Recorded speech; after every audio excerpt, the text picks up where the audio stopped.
to review something about you and the you in you.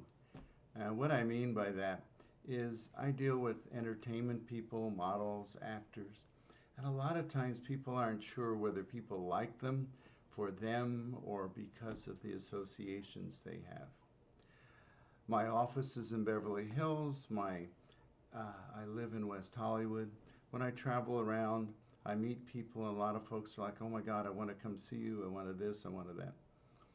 And I have no problem when I pick them up at the airport or if we drive around saying, hey, if I didn't live right here where you want to be, would you have ever talked to me again? If I lived in Kansas, would it matter? I think that it's important for people to start to realize that they like you.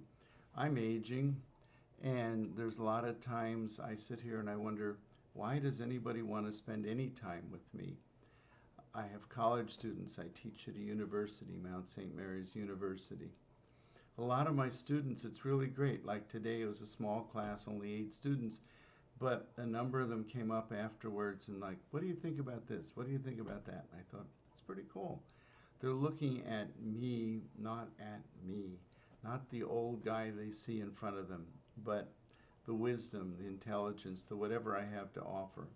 Somebody said that to me years ago, who I met was a young actor, and was like, hey, wisdom is pretty cool, and can become very attractive or interesting.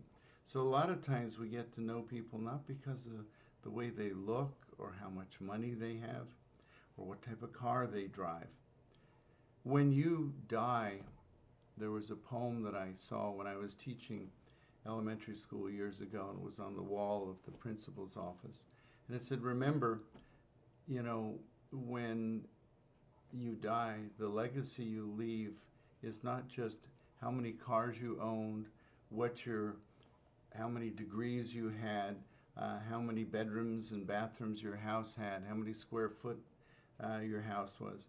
But it's the legacy you leave today with the children that you're teaching, since we were in a school teaching. And it's true, it's nice to leave that legacy. So with my friend on the modeling thing, I said, when you meet people, yes, people are going to be very nice to you because they're going to counter-transfer onto you a lot of personality issues because you're good looking. They're going to have expectations of everything. But Mr. Rogers said it very well, and I want to share that with you and for you to think about. It's you I like. It's not the things you wear. It's not the way you do your hair. But it's you I like, the way you are right now. Not the things that hide you, not your fancy clothes or shoes, but it's you I like, every part of you. Your skin, your eyes, your feelings. Whether old or new, I hope that you remember, even when you're feeling blue, that it's you I like. It's you, yourself, it's you. It's you I like. From Mr. Rogers. And I think that's very important. I had a person I met in France last year, and we spent a lot of time together. And nowadays, with the best friends for life attitude, I got this, oh, are we best friends now? For life? And I'm like, no. And the person was like, wait, but, we've been hanging out for a week or two. I'm like, uh-huh. But you haven't seen me on my bad day. You haven't seen me when I haven't had rest. You haven't seen me when I don't feel good and I've got these little tags when I've been to the doctor, groaning in bed and don't want to get out of bed. When I'm not willing to be super friendly and accessible to you.